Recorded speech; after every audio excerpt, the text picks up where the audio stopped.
Shalom semuanya, selamat pagi. Tidak terasa kita ada di tuntunan sepekan di hari yang kedua, di hari yang Selasa ini. Tuhan Yesus baik, amin. Bersama Yesus kita luar biasa. Kita perkatakan itu setiap ada ibadah. Pada saat ditanya apa kabar, kita jawabnya bersama Yesus luar biasa, amin. Pagi hari ini saya mengucapkan terima kasih untuk Bapak Gembala dan Ibu Gembala yang mempercayakan saya untuk yang sekian kalinya untuk menyampaikan di tuntunan sepekan ini. Terima kasih buat kepercayaannya. Terima kasih juga buat rekan-rekan pengerja di GBI Arkadia. Mari sebelum kita masuk dalam tuntunan sepekan, pagi hari ini kita mau bersatu hati, kita mau berdoa. Bapak, terima kasih Tuhan buat pagi hari ini. Terima kasih buat anugerah-Mu. Terima kasih buat kebaikan-Mu. Terima kasih Tuhan, terima kasih buat segalanya yang Kau berikan buat kami semua ya Tuhan. Terima kasih ya Tuhan, Kau sungguh baik, Tuhan Kau sungguh baik. Terima kasih. Haleluya. Mari sembah Dia pagi hari ini. Mari kita mengucap syukur buat kebaikannya. Oh, ralabaya syaka ralabaya ralabaya ralama. Haleluya. Oh, syaralabaya ralabaya ralabaya ralabaya ralama. Oh, terima kasih Yesus.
kebaikan-Mu.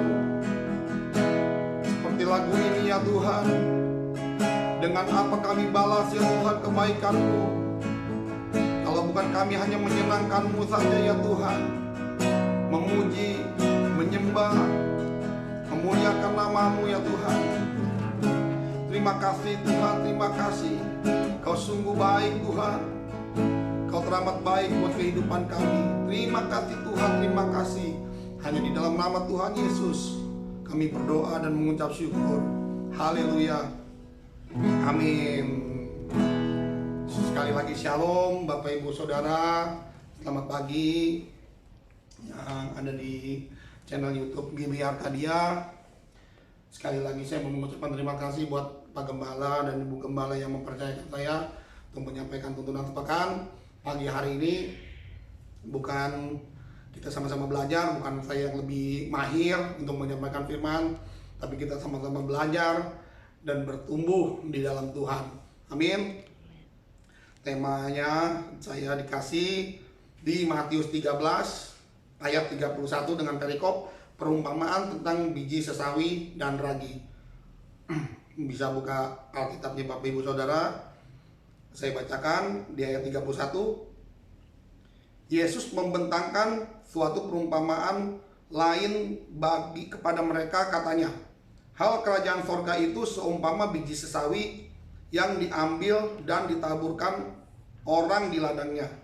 Memang biji itu yang paling kecil dari segala jenis benih, tetapi apabila sudah tumbuh, sesawi itu lebih besar daripada sayuran yang lain, bahkan menjadi pohon, sehingga burung-burung di udara datang bersarang pada cabang-cabangnya. Sampai di situ dulu. Tuhan Yesus memang unik ya Bapak Ibu Saudara, dahsyat, luar biasa. Banyak yang Tuhan Yesus sampaikan kepada murid-muridnya, kepada orang banyak, selalu memakai perumpamaan untuk menegur murid-muridnya juga. Pakai perumpamaan. Padahal Tuhan Yesus bisa kalau mau ngomong langsung to the point aja gitu loh. Tapi Tuhan Yesus pakai perumpamaan di biji sesawi. Biji sesawi itu memang kecil, tapi bisa menjadi besar. Dengan apa? Ya dengan proses. Sama seperti kita semua. Kita juga berawal dari kecil. Nggak mungkin kita langsung berjalan. Pasti kita ada prosesnya. Dari bayi berjalan, merangkak, berjalan, dan seterusnya. Makanya Tuhan Yesus itu, kalau saya membaca Alkitab, kebanyakan Tuhan Yesus tuh suka yang kecil-kecil. Dari segala perkara yang kecil, setiap perkara yang kecil dipercayakan perkara yang besar. Masalah ini anak kecil juga Tuhan Yesus selalu memperumpamakan anak kecil yang bisa masuk dalam kerajaan surga. Orang dewasa yang mempunyai hati seperti anak kecil, itu yang bisa masuk dalam kerajaan surga. Kenapa anak kecil? Karena anak kecil itu nggak gampang baper kayak orang dewasa ya Bapak Ibu ya. Kalau orang dewasa disinggung dikit bisa langsung tersinggung, bisa tidak seperti anak kecil. Anak kecil mereka sebentar saja bertengkar, nggak sampai semenit 2 menit mereka bisa berbaur lagi, bisa main-main lagi gitu loh. Makanya Tuhan Yesus mau seperti itu.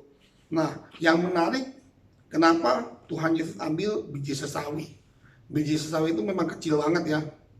Cuman dia bisa menjadi besar apabila ditanam, disiram air, ditimbun dalam tanah, ditimbun paling dalam.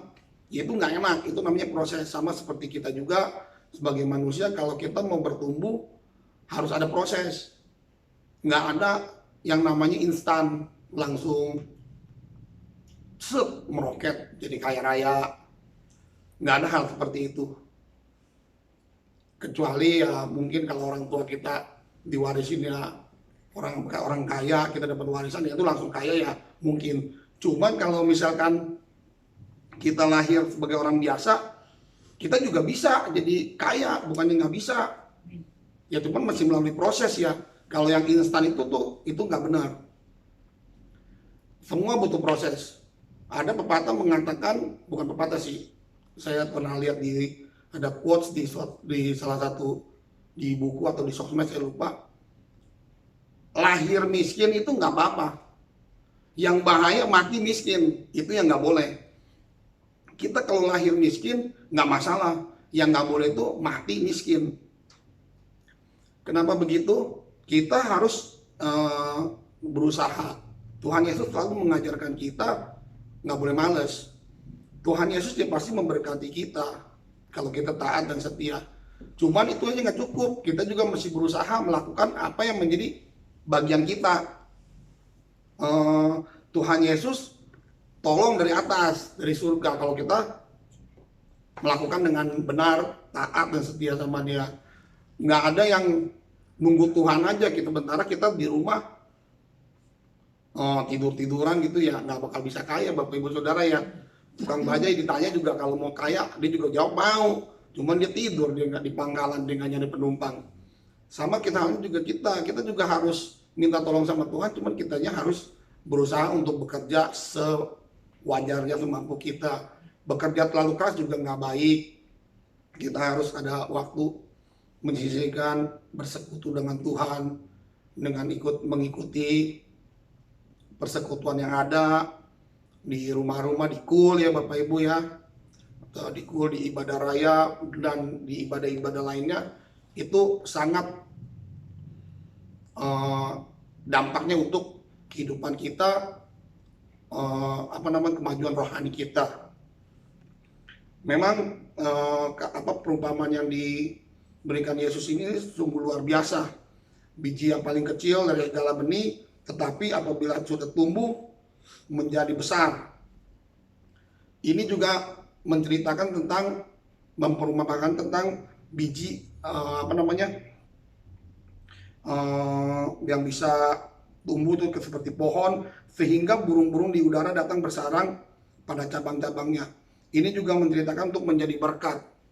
Pada saat kita menabur yang baik, pasti Tuhan pasti kita menuai yang baik.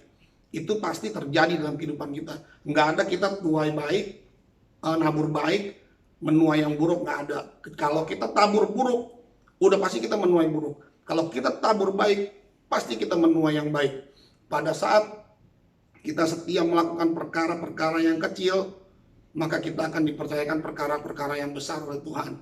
Dan pada saat kita dipercayakan perkara besar, kita diberkati Tuhan dengan luar biasa, kita juga tidak boleh menjadi takabur. Kita juga harus tetap setia sama Tuhan, humble, rendah hati, dan bisa menjadi berkat untuk banyak orang. Nah, lanjut yang ke-33. Dan ia menceritakan perumpamaan ini juga kepada mereka, hal kerajaan surga itu seumpama ragi yang diambil seorang perempuan dan diadukan ke dalam tepung terigu 3 sukat sampai kamir seluruhnya. Semuanya itu disampaikan Yesus kepada orang banyak dalam perumpamaannya, dan tanpa perumpamaan suatu pun tidak disampaikannya kepada mereka, supaya genaplah firman yang disampaikan oleh Nabi, "Aku mau membuka mulutku mengatakan perumpamaan, aku mau mengucapkan hal yang tersembunyi sejak dunia dijadikan." Amin. Nah, yang kedua ini, hal kerajaan surga itu sebuah ragi yang diambil seorang perempuan ini bicara tentang proses juga. Seperti roti ya. Roti itu kalau saya lihat orang buat roti itu pada saat nggak seperti sekarang. Kalau sekarang mungkin teknologi canggih, ada mesin-mesinnya ya. Kalau dulu itu diambil tepung, dibujok, diaduk, bahkan dibanting, dak gitu biar terus dikasih ragi biar dia mengembang, biar empuk. Pada saat empuk, dipanggang, nah roti jadi enak ya Bapak Ibu Saudara ya. Nah itu sama seperti proses pertumbuhan kita sendiri ya, mungkin dalam pelayanan juga bisa kita mulai dari hal yang kecil. Masalah pelayanan itu, kalau Tuhan sudah tunjuk, kalau Tuhan sudah izinkan memakai Bapak Ibu Saudara, itu nggak ada yang bisa menghalangi. Walaupun eh, dijegal, ya apa namanya, intimidasi dari iblis begini-begini, itu nggak bakal bisa terjadi. Pasti kalau Tuhan mau pakai, pasti Tuhan pakai. Dan Bapak Ibu Saudara, melayani Tuhan itu pasti Bapak Ibu Saudara bisa berdoa talenta apa yang dimiliki. Nah, dari talenta yang kecil itu dikembangin. Ya mungkin ada talenta yang bisa bernyanyi, itu dikembangin. Awal-awal bisa jadi singer, lalu bisa jadi worship leader untuk menyenangkan Tuhan lewat puji-pujian. Juga bisa mungkin dimulai dari menara doa, bernyanyi, memuji-muji Tuhan. Kalau belum berani, masih nervous mungkin di mimbar atau segala macam. Dari Asher itu bukan pelayanan kecil loh, itu justru di depan, itu nomor satu, menyambut jemaat dengan penuh kasih, kehangatan, shalom, selamat pagi, Tuhan berkati, kita harus senyum. Itu pelayanan yang luar biasa menurut saya. Nggak ada pelayanan di gereja itu sama semua, rata, tidak ada yang kecil, tidak ada yang besar. Tapi kalau misalkan Tuhan mau pakai Bapak Ibu Saudara, pasti terjadi. Bisa Bapak Ibu dipakai dengan dahsyat. Makanya kalau semua proses itu, semua itu pasti ada proses. Pada saat kita melayani di gereja, itu semua ada prosesnya. Bagaimana kita rendah hati, terima teguran, itu yang paling penting. Kita kalau ditegur sama pemimpin, kita harusnya senang. Karena apa? Karena itu menjadi cambuk buat kita untuk memperbaiki diri. Jangan udah ditegur sama pemimpin malah mundur. Udah mundur nggak ke gereja lagi, itu yang bahaya ya Bapak Ibu Saudara. Kalau ditegur itu harusnya kita terima kasih, oh ya terima kasih Pak, saya akan memperbaiki lagi, terima kasih, nanti caranya gimana Pak ya, nanti diajarin gitu. Gereja itu ibarat keluarga kok, keluarga rohani. Teman-teman sepelayanan pun pasti kalau kita mintain tolong, pasti support gitu. Oh ya kamu mesti begini. Jadi jangan mengabaikan teguran. Di kitab Amsal Amsal 15 ayat 32 berkata, siapa mengabaikan didikan membuang dirinya sendiri, tetapi siapa mendengarkan teguran memperoleh akal budi. Ini benar-benar yang mengajarkan saya. Saya di pelayanan di gereja di GBR Kadia ini ya Bapak Ibu Saudara ya, saya siap terima teguran apabila saya salah. Saya nggak pernah kecewa. Justru kalau saya ditegur, saya malah terima kasih. Oh ya, baik, nanti saya nggak gini lagi. Sikap saya ya, saya berusaha untuk memandang Tuhan. Kadang kan makanya ada kitab di Alkitab, besi menajamkan besi, manusia menajamkan manusia. Kadang teman-teman sepelayanan kita, mungkin dia pada saat dia sibuk, pas kita tanya dia nggak sengaja jawab kita dengan ketus atau gimana, nggak sengaja ya, kita langsung tersinggung, padahal dia nggak sengaja. Mungkin dia pada saat kita tanya, dia lagi ngobrol sama orang lain, lagi serius gitu, dia ngomong ke kitanya, menyampaikannya agak salah, kita tersinggung gitu. Itu nggak boleh. Kita mesti dewasa lah, apalagi udah di level pengerja itu prajurit, itu levelnya lebih tinggi lagi. Kita harus, walaupun level tinggi, cuma hatinya mesti rendah. Kita mesti belajar untuk menerima segala sesuatunya, dicerna dulu, jangan langsung di tak begitu, jangan dan ambil tindakan gegabah lah untuk omongan-omongan begitu ya. Kita tetap pandang Tuhan aja, kita pandang Tuhan Yesus, melayani dengan hati yang tulus, ke gereja hari Minggu dengan sukacita, dengan hati yang bersukaria, pasti Tuhan bela saudara. Pasti Tuhan, kalau Tuhan disenangkan, pasti saudara akan diberkati, sukacita. Dan yang ketiga ini, yang terakhir, di biji tentang perumpamaan biji sesawi dan lagi ini juga kalau saya tangkap membicarakan tentang iman. Bagaimana iman kita yang kecil, kalau kita punya iman sebesar biji sesawi saja bisa memindahkan gunung, itu kata Alkitab.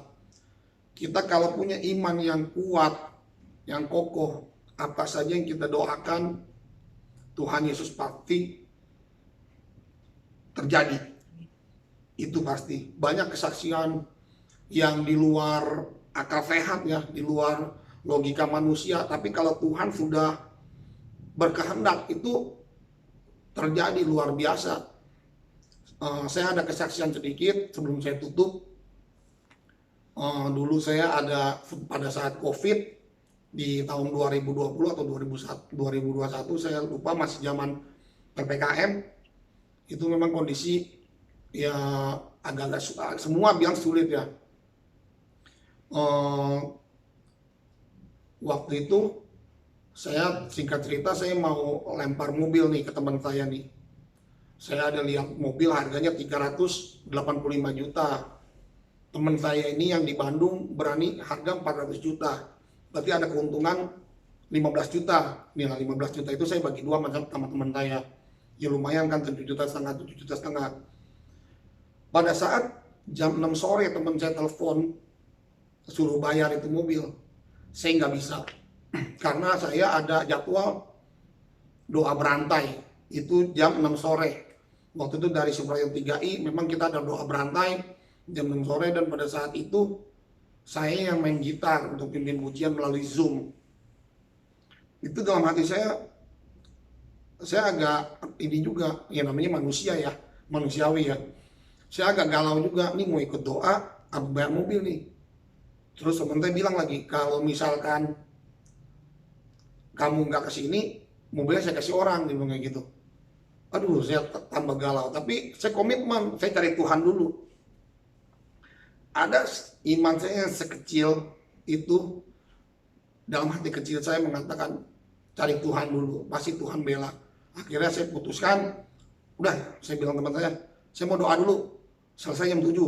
Kalau memang itu mobil milik saya, ya udah, tapi kalau mau jual ke orang lain nggak apa-apa gitu. Akhirnya singkat cerita, saya ikut Zoom, saya doa, saya sembah Tuhan, saya sungguh-sungguh fokus sama Tuhan. Nah selesai jam 7, saya WA dia tuh, saya bilang mobilnya masih ada nggak? Gitu. Nggak dijawab sama dia. Akhirnya saya keluar, saya beli makanan, tiba-tiba dia telepon saya, suruh saya datang. Saya bilang oke, 30 menit saya sampai. Habis saya makan, saya berangkat, 30 menit saya sampai. Akhirnya itu mobil saya bayar. Yang luar biasanya Bapak Ibu, dia cerita sama saya, teman saya ini, saya nggak tahu kenapa nggak mau jual ke orang lain. Dia tunjukin WA-nya, ada yang nawar 400, selisih 15 juta. Saya nggak tahu San, kenapa mesti jual ke kamu, dia bilang. Padahal kamu cuma nawar 385, dia bilang kayak gitu.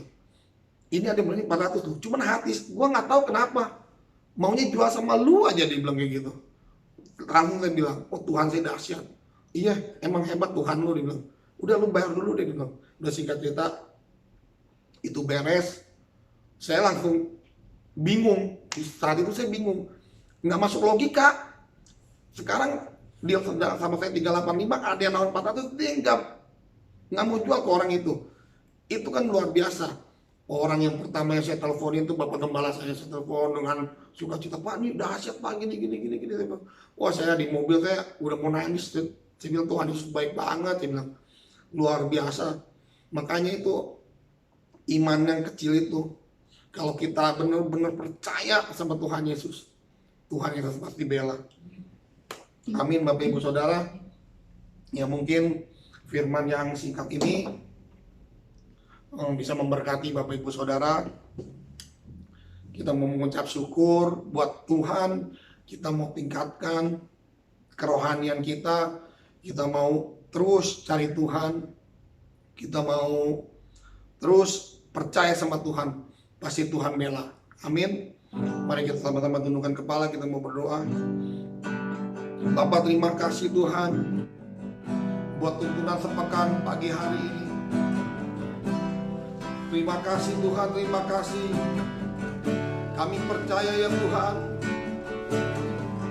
pada saat kami mengangkat tangan, Engkau turun tangan membela kami ya Tuhan.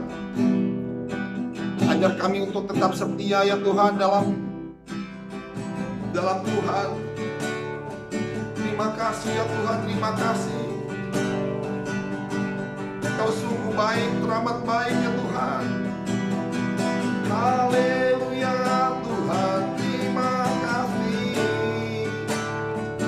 Ku percaya Kau Tuhan yang tak pernah gagal, menjadikanku lebih dari pemenang. Ku percaya Kau Tuhan yang tak pernah lalai, menepati janji-janji-Mu. Ku percaya Kau Tuhan yang tak pernah gagal, menjadikanku lebih dari pemenang. Ku percaya Kau Tuhan yang tak pernah lalai, menepati janji-janji-Mu, menepati janji-janji-Mu, menepati janji-janji-Mu. Ya benar Tuhan, Kau yang menepati ya Tuhan janji-janji-Mu ya Tuhan. Engkau yang menggenapi ya Tuhan janji-janji-Mu ya Tuhan. Buat kami ya Tuhan, hamba-hamba-Mu yang taat dan setia ya Tuhan. Terima kasih Tuhan, terima kasih buat kebenaran firman-Mu ya Tuhan, yang mengajar kami ya Tuhan di pagi hari ini ya Tuhan. Kau memberkati kami semua ya Tuhan yang menyaksikan live streaming ini ya Tuhan. Terima kasih Tuhan, terima kasih. Kau memberkati kami semua hari ini ya Tuhan. Terima kasih Tuhan, terima kasih. Hanya di dalam nama Tuhan Yesus kami berdoa dan mengucap syukur. Haleluya, amin. Shalom. Tuhan Yesus memberkati Bapak Ibu Saudara. Shalom.